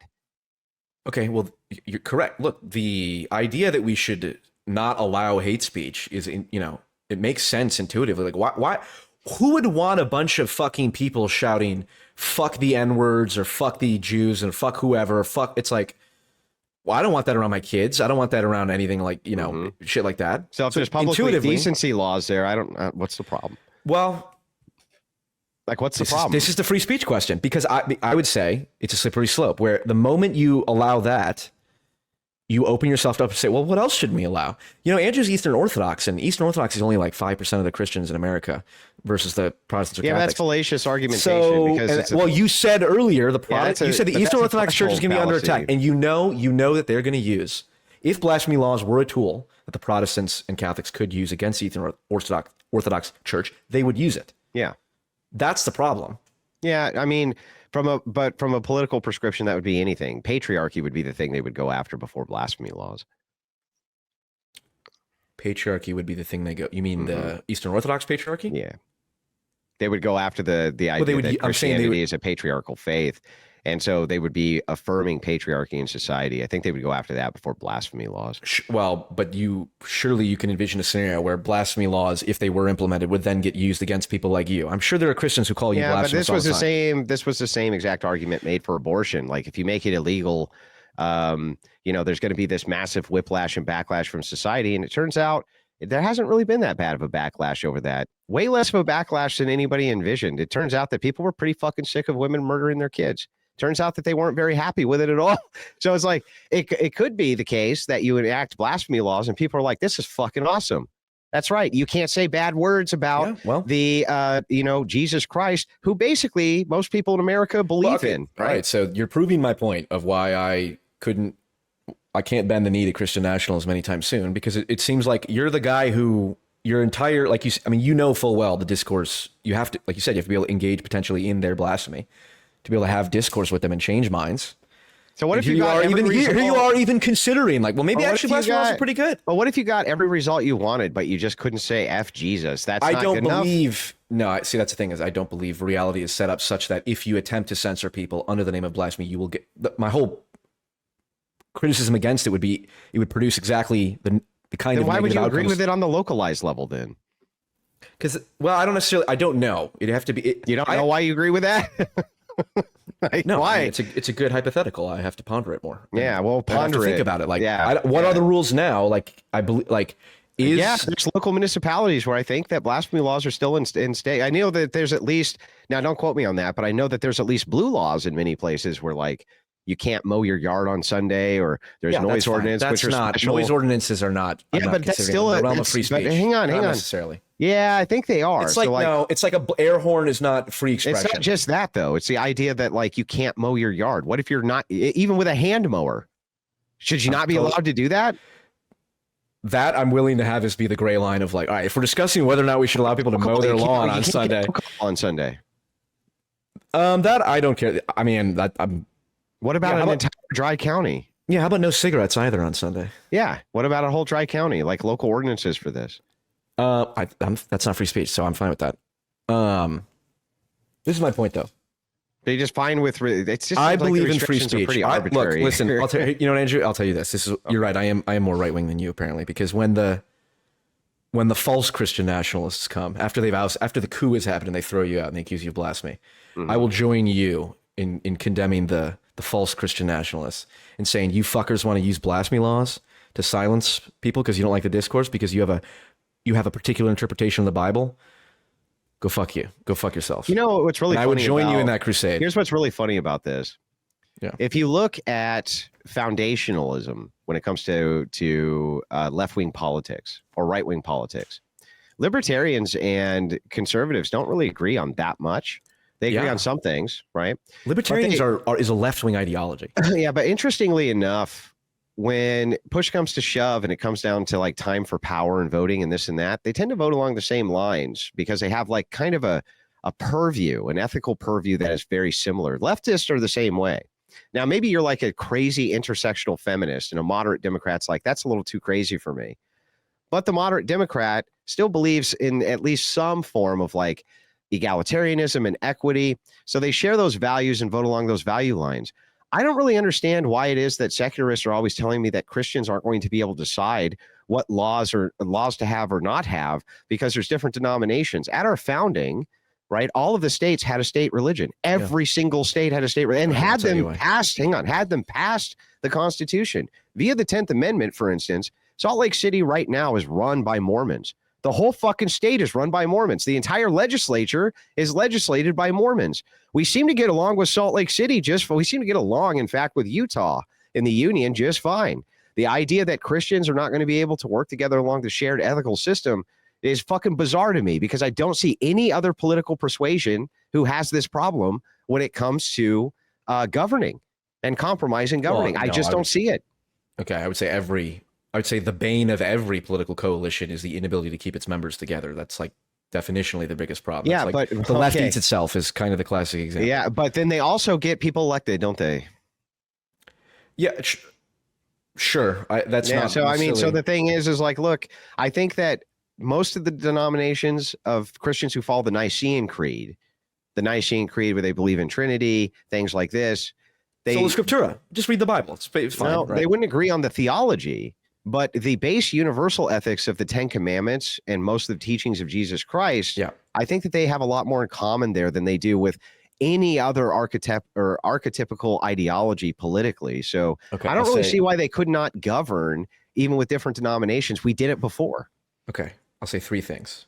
Number one, as you know, I very much enjoy exploiting divisions within the right and within the left because I find that to be the areas of most interest and where truth is to be found. And I think it's important to, articulate, hey, I'm against blasphemy laws, or you support them. It's good to know that. Second. Well, you support them too. Just saying. All in it moderation. just depends on if it's on the micro or the macro, All in moderation. All in moderation. Okay. It depends what you mean by blasphemy. Mm-hmm. You said, you're like, I don't understand why people don't think Christians of the same denomination who believe in the Nicene Creed could get together. Well, the entire history of Europe post 30 AD, or post like 800 AD, is a lot of killing each other, certainly post-Reformation. Yeah, so it's the 20th century. Correct, yeah. But so what? That had nothing to do with religion at all. Nothing to do with religion at all. Communism was completely antithetical to religion, in fact. Hold on, I think it's the 40 Years' War. I could be wrong. It was between the Protestants and Catholics. That was St. Bartholomew's Day Massacre. Was, I think, 10,000 Catholics were massacred. Yeah, but I mean, the massive historical record were not over Christianity. The historical record very clearly demonstrates that Protestants and Catholics and the Eastern Orthodox can very well not get along. Yeah, that is a real threat. But here's the problem that you have here. We can judge history based on how long the historic standard has existed. And we can see that with Christian nations are mostly peaceful. Secular nations are fucking not peaceful. The entire historic standard of secular nations have been that they are the least peaceful nations which have ever fucking existed on planet Earth. All of them. I don't know if that's true. Oh, okay. Well, tell me something. Do you think? I don't know. That when you talk about the United States, as it became more secular, do you think it became less warmongery? No, I think the neocons took over. But there's when the communists took over, do you think that the secular communists were less likely to kill people than the Orthodox czars, or more likely to kill people? The other reason I think this is of note is because earlier in this conversation, you said in a few years, the Eastern Orthodox Church is going to be attacked by Protestants, politically, by Catholics. Yeah. But the attack will come under the guise of theological. Oh, these are heretics, or these are blasphemers. Correct? No. Listen. Right now, there exists a country called Finland. You've heard of Finland? Can you Google what the two state churches of Finland are? I could. Do it. You could just tell me. No, Google it. I don't want to. I don't take orders. Fucking Google it. I don't take orders. No, you're not going to Google it? Yeah, because I think if I did, you would lose respect for me because you'd be like, wow, PFing's a little bitch. I just told him what to do. Well, here we go. I'll pull it up so I don't miss. Fuck it up. So you the evangelical Google it. Lutheran. Tell me then, and then tell me what the it is. evangelical Lutheran Church, Okay, and the Orthodox Church. good for them. Now, the thing that's interesting about this, you know that they can assess and collect taxes and due on behalf of the government. Great. Sounds Yeah, wonderful. so they can assess taxes. They can literally assess taxes, and they have tons of political claim. Now, how could it be that evangelical Lutherans and Orthodox both have these giant churches and giant bodies and somehow are able to get along and govern? I can't wait. I can't wait until the gay female pastors of the Methodist Church get half of the country in Christian Nationalist Empire. They're Christian. They call themselves Christian. No, listen, here's what happens. NGOs will come in and pervert churches and denominations, but they fall. They fall within 20 years. They just people just flee from them. Okay, hopefully. The only reason the Orthodox are growing in the United States and the Catholics is because of this very phenomenon you're talking about. When wokeism goes into the church, it's a reaction. Yeah, it's reactionary. When wokeism goes into these churches, they flee, and they flee for the more traditional churches. That's always going to be the case. So the idea that you think that it's impossible for Christians to govern, even if they're in different denominations, there's proofs right now I can point to where that's not the case. I don't think it's impossible. I'm saying I think that is the biggest challenge. Aside from, well, I mean, governing it, that's every political ideology or persuasion. The biggest challenge, though, is having joint governance. Correct. But what I'm pointing is when people talk about Christian nationalism, they make it sound like it's cohesive. It is cohesive. It's as cohesive as any other political ideology I can think of. Okay, even the word Christian, the gay female pastors call themselves Christian. Yeah, and and communists call themselves progressives. You know, it's like, and I've heard communists call themselves centrists. Right. It's like, what? No, they would. No, there's no communists who call themselves centrist. I would make the exact same criticism of the progressive left. Hey guys, you say you're progressive. You say you're for class politics. So it's just a no true Scotsman fallacy for all political ideologies. It's like nobody's really that thing. Everyone's just LARPing, bro. It's just a no true Scotsman for all political ideologies. That's really P.F. Jung's opinion. No, I think this is your opinion. How is it wait? Are female gay pastors actually Christian, even if they call themselves Christian? No. Oh, it's a no true Scotsman fallacy? No, because there's specific criteria what a Christian is. Oh, that's what every Scotsman would say about what makes a Scotsman. Nope, that's not the case. And here's why. If that is the case, if you actually believe that that's how the fallacy works, then you can't adjudicate any political system for anybody ever. You can't adjudicate police officers or judges or anything else, because anybody who said, well, I'm in the form of policing, you can say you're not a real police officer because I'm appealing to some authority to what a police officer is. Does that sound correct to you? I don't use the word no true Scotsman. In fact, you brought it up. Yeah. So if the idea here is like, what makes a cop a cop? What makes a police officer a police officer? This is what. All right. How about this? Answer the fucking question. Don't evade. What makes a police officer a police officer? If he hates black people. Oh yeah, you're not going to answer, right? Sorry. I was watching a lot of because the thing is like, if it is the case, you're saying you can't appeal to the authority which says that's a police officer, right? Then there's no real police officers. They just don't exist. All right, here we're totally. I don't even. This is fine. We're here. We are here where we are. I go, as you know, I go with the flow. I'm deeply enlightened. I'm glad we live in a world with no cops, bro. What makes one an entertainer, Andrew? What makes one an entertainer? I would say. Is there such a thing as an entertainer? Yeah, exactly. Well, this is my point, right? So there would have to be some specific criteria or definition that we can point to, that there would be some kind of agreement that definition was pointing to the thing we were talking about, just like with man or woman or anything else, right? Otherwise, it's an empty label. So you can't say an entertainer is an empty label, because an entertainer, right, one who entertains, would have specific criteria. So we pull up the definition, for instance, entertainer. Let's see what it points to. Appeal to the Bible. That's the person whose profession is to provide entertainment. Yeah, entertainment for others, whether it's through music, comedy, acting, magic, dance, other forms of performance. So we have specific criteria for what constitutes an entertainer. I would say law enforcement, we do the same thing, right? One who enforces the laws of the nation, does X, Y, Z. For some reason, though, Christians can't have that. That's weird. Like everything, every other thing can be classified, just not this thing, PF. It's the only thing that can't be. I would like to change the topic. I appear to be losing this argument. So I'd like to change the topic. Yeah. Look, as long as I don't ever see you coming out saying we're for national blasphemy laws, you're not allowed to swear on Twitter. Aren't there Christians that say like swearing is unholy? Yeah. Fuck them, right? Yeah. Well, the thing is like ultimately though, these are not the when we look if you want to look at a movement for populism, right? Christian populism is a much more adequate kind of nomenclature than Christian nationalism. Okay. So populism itself is taking a look at what kind of the viewpoints, the popular viewpoints of the people groups themselves are, and they're riding on those things in order to move themselves into power, right? So Christian populism is not really any different than that. What they're looking at is they're looking at degeneracy and decadence, and they're trying to make a correction for that. They don't seem to be moving in the idea of trying to make complete overhaul changes to ideas of constitutionality like the Second Amendment or the First Amendment or things like this, but rather moving within the confines in order to eliminate decadence itself. I hope you're correct. And I would show me in any of these Christian nationalist populist movements where that's not the case. The author of The Case for Christian Nationalism, Stephen Wolfe, said he supports blasphemy laws. Yeah, I understand that one guy said that, but I'm talking about movements themselves. Fine. I don't think he's as inconsequential a figure as you make him out to be. I'm not saying he's inconsequential. I'm just saying he's not a member of a movement. Betting on it right now, what day say? May 12th. I suspect Stephen Wolfe will end up on Tucker Carlson by the end of the year. Probably.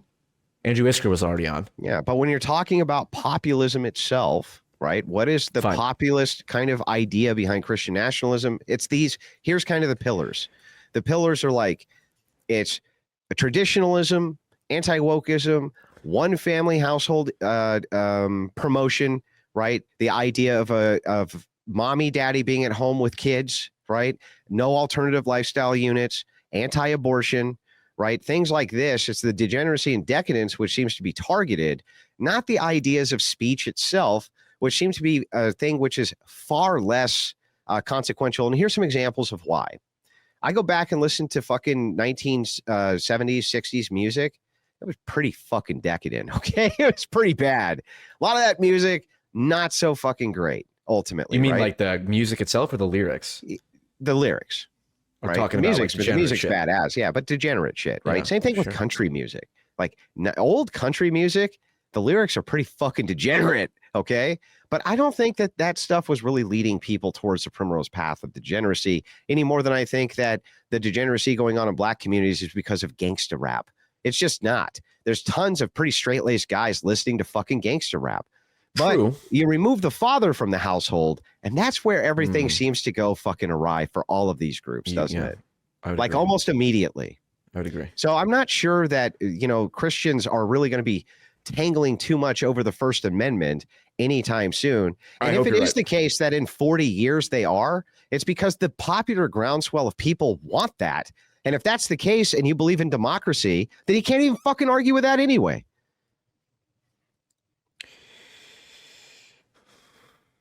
I can't think of anything funny. Yeah. Let me ask you this. Do you think that what you do and you as an influencer and your style and the way that you communicate your Christian beliefs and ideas, do you think it would be better if everyone adopted your style and behavior? Or do you think it's actually good that there are people like you who are more ultra aggressive and then people like me who are kind and cuddly and empathetic? Yeah, I think, Yeah. So I would just point you to the parable of the talents. And I'd say the same thing there, that many multitudes of Christians have many, many different talents that I do not have. And they use them on behalf of the glorification of God in ways that I cannot. I have been given the talents that I've been given, and I try to use them the best way that I can, or that I have the know-how to do, in order to, through the best way that I know how, to push people in the correct direction, which is anti-degenerate. So that's what I try to do. That's my attempt. But I've been given some talents. I try to use them the best way I possibly can. But I do think it takes all sorts of different types of people in order to push any type of political messaging. And some are going to be way more effective at it than me. But I'm specifically asking if you think that it is, for example, good that there are Christians who are very pro woman and very no.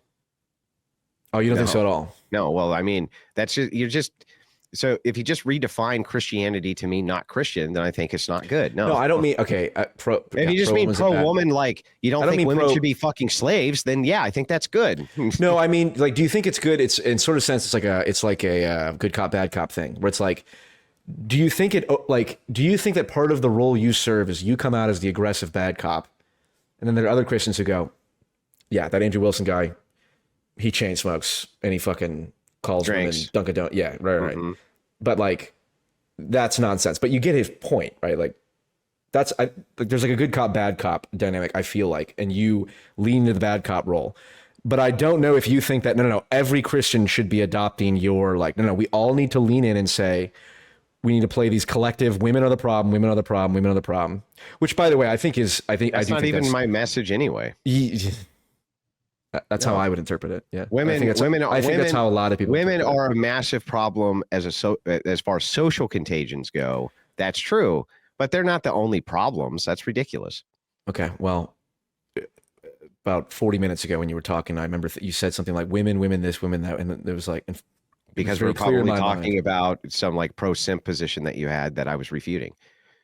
Oh yeah, actually we were. It was a simp. Hang on, it was a simp position that you had that I was refuting. The position that you had was, I can't believe that men aren't doing enough in society for fucking women. That was the position. You're like, don't men need to straighten their shit up? Don't men need to really straighten up, Andrew, so glad. and start flying right? That was your position, bro. I'm so glad I don't debate, because I never said that. That's the dumbest thing. I would never say that. Well, I mean, it's a paraphrase. That's not even an accurate character. No, it's not. No, it's not. Yeah. Okay, well, I don't care enough to debate it, Andrew. All right.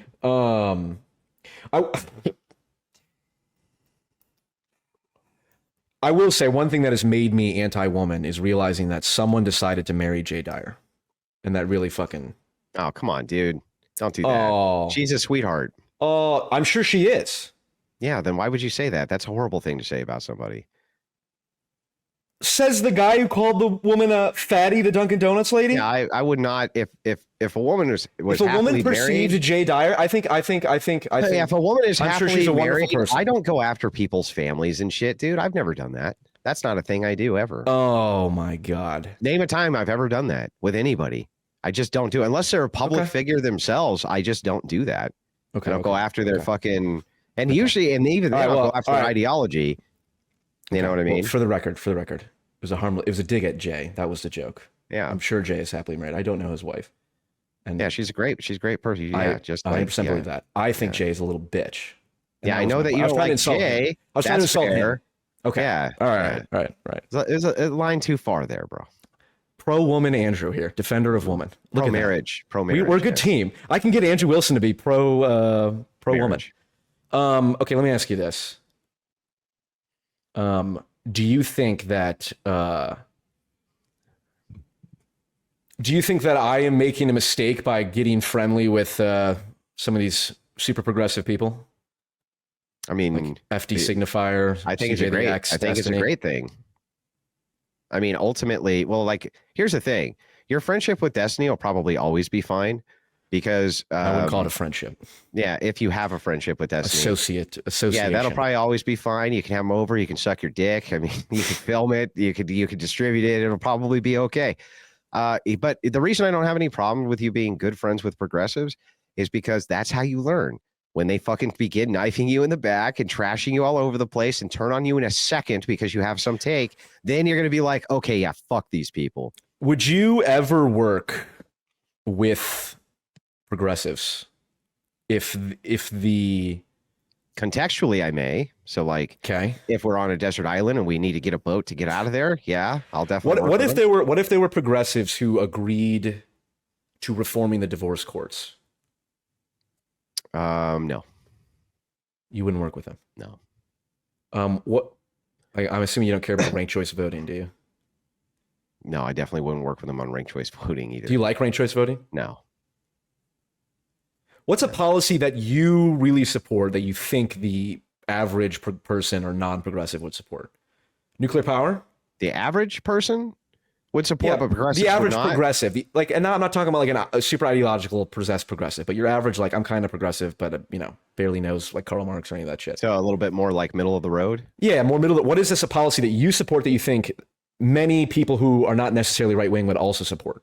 I think marriage reform would be one. Marriage reform. Mm-hmm. That's different from divorce court reform. Yes, be marriage reform itself. What is marriage reform?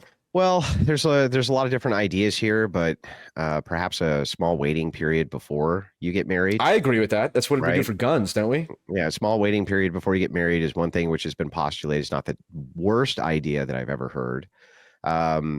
But regardless of that, you wouldn't just be reforming courts. You'd also be reforming the idea that the state had no control over marriage at all, and that this moved back to an infrastructure of church, which is what marriage was always supposed to be. That would be a position of reform that I think most average people would probably get behind. Now, that said, if they're progressives, which is a different thing, or Democrats, asking me about progressives, I'm not ever going to work with them on anything ever.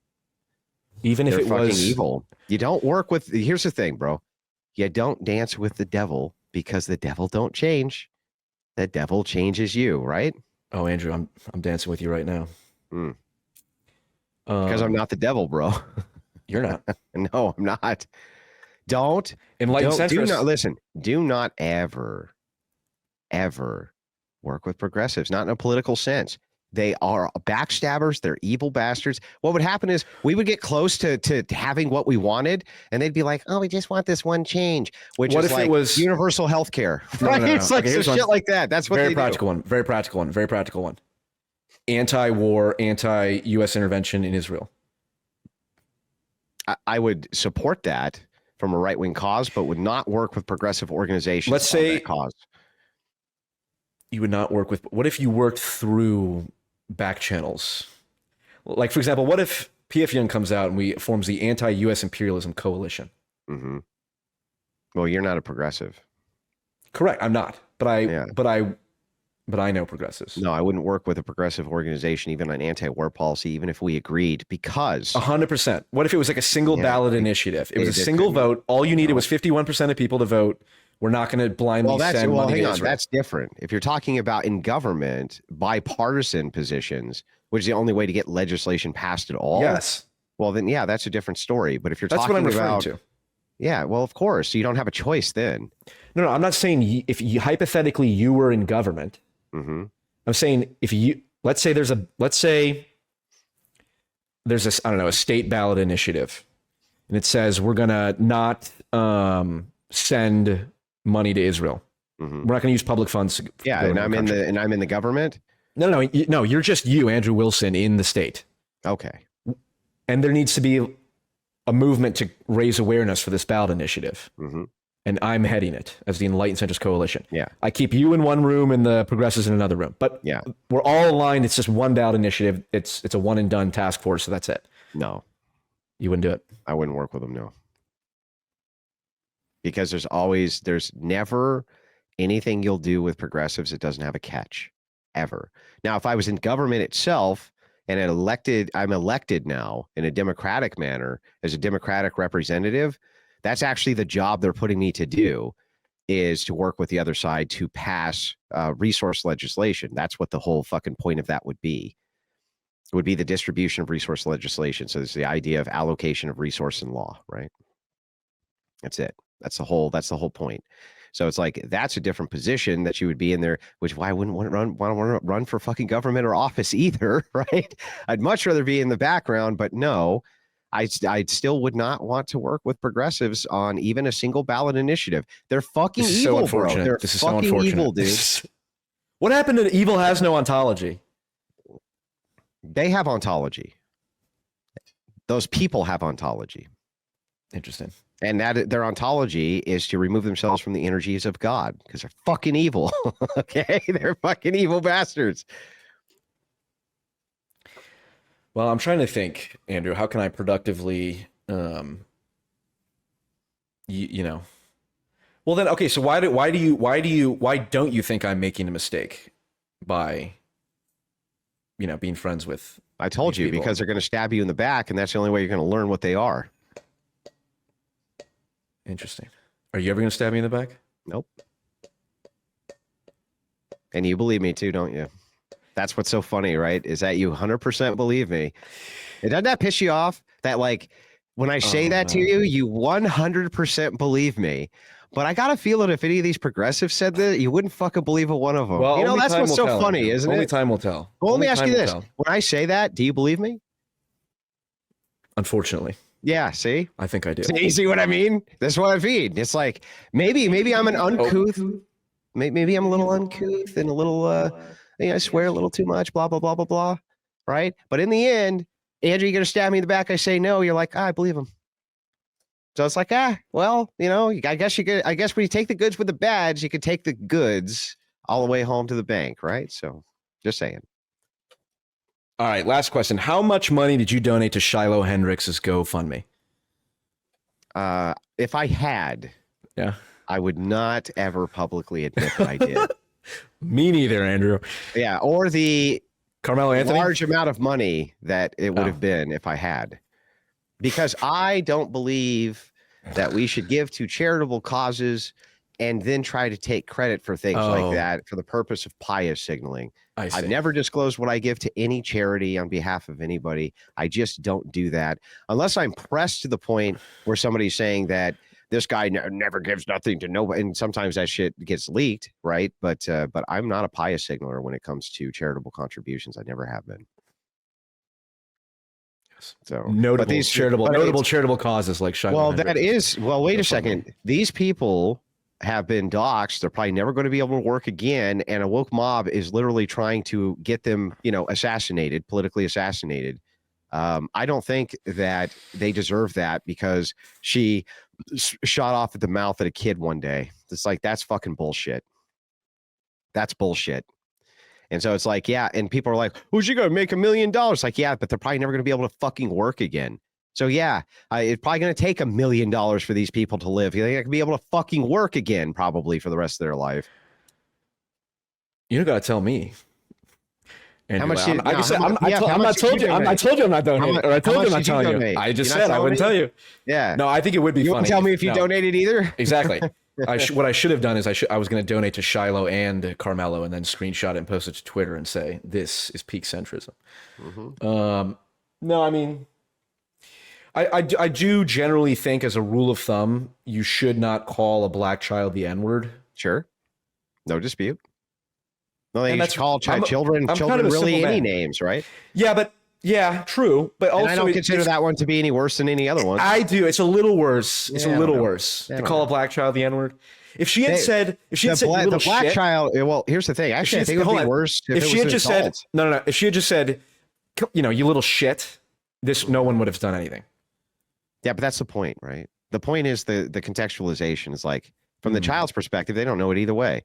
Actually, probably would have been worse. Yeah, I agree. This is probably worse for the child. To this whole thing blow up in the face. The thing is like ultimately, if it wasn't the perfect storm of stabbed in the chest, white guy stabbed in the chest a week earlier, and it gets $500,000 based on the political ideology of he was just black. That was it. That was the whole ideology there. Nobody knows that this was self-defense at all. They just gave him $500,000. That's what they did. So it's like, okay, so you're going to do that, but this woman's going to spout off at the mouth and you're going to fucking go to her house and you're threatening to kill her and rape her and do all these horrible things. It's that's no good. That's worse. Yeah, that's worse than calling the child the N-word. Yeah, I think so.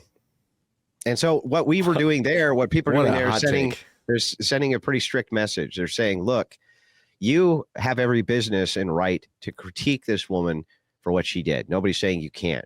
You do not have any business threatening her livelihood, her family, destroying her entire existence. And we're going to make sure that if you try to do that to people in the future, they walk away fucking millionaires. Now, that sounds like a pretty epic deterrent. Yeah. Look, did you see my video on that topic? No. I said, this is very clearly a malformed psychological reaction to a very real problem, which is exactly what you're talking about. The white guilt and cancel culture and all, and like everyone walking around with the fucking Eye of Sauron in their phone. I think that's gross. Would I personally donate? Once again, no comment. I do think it's certainly you agree it's a sad state of affairs that this is where we're at, right? that you can be a woman. Yes, brought to you by the left. Am I wrong? I'm noticing Am a I common fucking theme wrong? here. Andrew, I'm Am noticing I a common wrong? theme here. Or isn't it brought to us by the left? Well, where's all the right-wing woke fucking cancel mobs trying to fucking go kill every, like, here, I'll give you an example. I had a debate with Adam Green one time, right? Adam Green bashes Christians all fucking day. Every day. Is that no more news? No more news? Yeah, no more news. All day, every day, nonstop. Yeah. And he specifically told me, he's like, the entire career of mine, bashing Christians every single day, calling them idiots, blaspheming against the Lord. He's had one threat. One. The entire time. From one guy, one nutcase. Yeah. He goes out, though, and he says that fucking Muhammad, anything, they're all geared up. They're ready to kill him. They're ready to. So in many ways, it's a safer topic for him, right? Same thing if he goes after the Jewish community, they all mobilize for the cancel this and that. Right-wing Christians are not trying to fucking destroy Adam Green's life, even though all he does is bash us every single fucking day. In fact, I would argue he probably trusts us more than his secular compatriots. And that's what's so fucking ironically crazy to me. You know what I mean? I'm noticing a theme, Andrew. I'm starting to think that most of our problems are coming from the left and not the right. You've noticed that theme too? I'm glad you're finally noticing. Once again, like I said, I don't know. Who is an example of who is too far right of you in terms of their Christian politics? So this gets into the disavow territory, and I'm not going to fucking disavow. That's fine. Nobody. Okay, I'm not asking you. Okay, fine. I don't do the disavow thing. All right, fine. That's by the way, that's bullshit soundbite nonsense designed to do guilt by association. Do you think that's what I was trying to do to you just now? No, I don't think that was your intent. Okay. I'm just saying that whether your intent or not, it'll still be weaponized. Okay, fine. Let me. Okay, I'll take it back. Nobody's names. Nobody's to the fucking right of me. Is there an ideological position generally that is too far right? Like, for example, do you think it's wrong to execute gay people? Okay, never mind. You know what? You don't have to answer that one either. Soundbite or not. Oh my god. Okay, that was really funny. I couldn't help myself, bro. Yeah, I couldn't help myself. Because this is my point. No. I don't even like capital punishment in general. Okay. Well, this is my point. It is in some cases, like, I will deal with it though. If capital punishment was something that the right really wanted, I'm not going to get in their way. Yeah. Okay. But this is like a fundamental barrier of like, you'll never get me to agree that if someone has gay sex, they should then be executed. Yeah, I agree. And it would be my moral obligation to resist that. Not just that law, but the kind of, whatever ideological. Yeah, but I would agree. Christians would agree with that. But there are Christians who advocate for that. Yeah, not many. Well, that's what they said. There's not many. There's not many college kids who put pronouns in their signatures, and look where we are. There's not many Christian nationalists. There still aren't very many college kids who put pronouns in their signatures. Okay, well, I'd say you're wrong. I'm not wrong. In corporate America. It's certainly on its decline. It's certainly on its decline. Yeah, but the thing is like, look, here's the thing. Okay. When it comes to the enforcement of Levitical law with killing gays and shit, like, no, of course not. The goal is to reform, but that doesn't mean that we have to indulge degeneracy either with gay pride or gay marriage or glorifying homosexuality in any way, shape, or form ever. That is not a necessary conditional for us to also not kill homosexuals. You know what I mean? Like, it's not a like, either you want to kill them or you want to give them fucking everything. And it's like, it's such a false dichotomy. Agreed. Right? Agreed. I was watching The Last of Us and I was like, everyone's gay now. They have to make everyone gay. Mm-hmm. Well, I mean, to be fair, Ellie was gay in the game? Actually was gay in the game. Yeah. But this is because... Fine. Okay, fine. But it's in the context of everything else is Anna gay. fucking Kasparian. Here's why, though. It's because Anna Kasparian, a leftist feminist, by the way, P.F. Young, a leftist feminist, Anna Kasparian went to Naughty Dog and it basically made a bunch of endless demands that Naughty Dog be more inclusive when gays and bullshit, right? All of this always comes from leftists, bro. Every single time. Anna Kasparian turned the child gay in the game? Yes. It was her influence. And she went out and got together again with Naughty Dog for the second game to make sure that she was in a lesbian three-way relationship where she says, I'm going to be a dad. Thanks, Anna fucking Kasparian. Or no, sorry, not Kasparian. Sarkeesian. My bad. Kasparian's the Young Turks. Yeah. That's a big difference. Yeah, my bad. Not Kasparian. Oh. That's the Young Turks chick. Sarkeesian. My bad. I disavow Andrew Wilson spreading misinformation. Yeah. Misinformation. Good. Yeah, good. You correct. I correct Sarkeesian. I have no doubt that Sarkeesian did that. All right, not Kasparian. My bad. All right. Well, you can see why I could make that mistake, though. They're both stupid fucking names. Oh. All right. Well, we're in our final. You have another debate, right, with Pearl or something like that? Yeah. I got 15 minutes. We can finish up. I don't know. Anything you want to talk about? So well, you know what, though? I still think it's Anna Kasparian's fault. I'm going to double down on it. Fuck Anna Kasparian anyway. You know, that's force of will right there. Force of will is be corrected and go. Sarkeesian. No, I'm gonna go with it anyway. Fuck it. Yeah, Sarkeesian. Very Trumpian. Mm-hmm. All right. Well, I'm looking forward to debating Jay Dyer. That will be incredibly exciting. Anna, this guy in the chat's like Anna, Anita, Sarkeesian, Kasparian. You know, that's Hungarian. Fair. Who the fuck cares? You know, it was some bitch named Anna, and she fucked the whole thing up. All right. Would you be interested? I hesitate to ask you this publicly because I don't want to put pressure on you. Would you be interested in talking to a Stephen Wolf or something like that? Sure. And you would not be a dick, right? It would be like a intellectual discussion. I mean, yeah. I'm not usually a dick unless the other person's a dick. Really? Yeah. You don't instigate anything? Not usually. I'm not saying never, but not usually. All right, fine. Okay, because that would be interesting. I don't know. I might have already asked you this already. This is the question that's on everyone's mind. When is the Andrew Wilson, Nick Fuentes conversation happening? Never. Never? Never. Yeah, he does his thing. I do my thing. I leave that guy alone. I leave his political movement alone. I don't bother those guys. That's right. They don't bother me. That's right. Because I believe you there was, again, well, you said earlier you don't mind digging into it, but I believe, correct me if I'm wrong, the historical record is there was beef between you and then it more or less subsided. Don't know what you're talking about. What beef? All gone. What beef? Mm-hmm. We're vegan here. Yeah. All right. Well, who else would it be interesting to put you in dialogue with?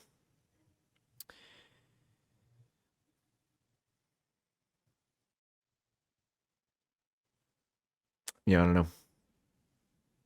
Well, we'll keep the lines of communication open, yeah? Yeah. I mean, I'm willing to come back whenever. You know that, PF. Like I said, we go way back, man. You've, I see you've done welfare. Are you doing this full time now? I quit my job. I'm in Austin now. Congratulations. Are you making it? Life's a long journey. Maybe Life's a long journey. Life's a long journey. Life's a long journey. I am doing... PF, before I go then, I just want to let you know that one day love will find you and break those chains that bind you. One day. It's going to happen, bro. Epic. Well, like I said, Andrew. Put me in contact with Hassan Piker. That'd be great. Let's do Hassan. Well, first off, that'll never happen. Ethan Klein? I'm the most right-wing person Hassan will be willing to talk to, which I don't even know if he would, and I shit on him all the time, and I don't know what would be. Get Dean and Parker over here. Get Dean and Parker. That's good. Both at the same time. It's so uninteresting. Same time. It's so uninteresting. Like when you debate Destiny, it's you and well, it'll never happen, but you and Ben Shapiro, that would be interesting. That would be fun. That would be fun. That would be interesting because the information would be when when you're debating Dean or whatever, it's just like I don't know, my brain turns off because it's just there's nothing. I mean, I get you're doing it from like a horizontal perspective of trying to go wide and just, get your basic ideas out there. Yeah. But it's some more deep dives that are far more interesting and consequential. All right, man. Well, look, I got to get out of here. I got to take a leak, hop to another stream. Thanks for having me on. I appreciate it. Thank you, Andrew. Yeah. Godspeed.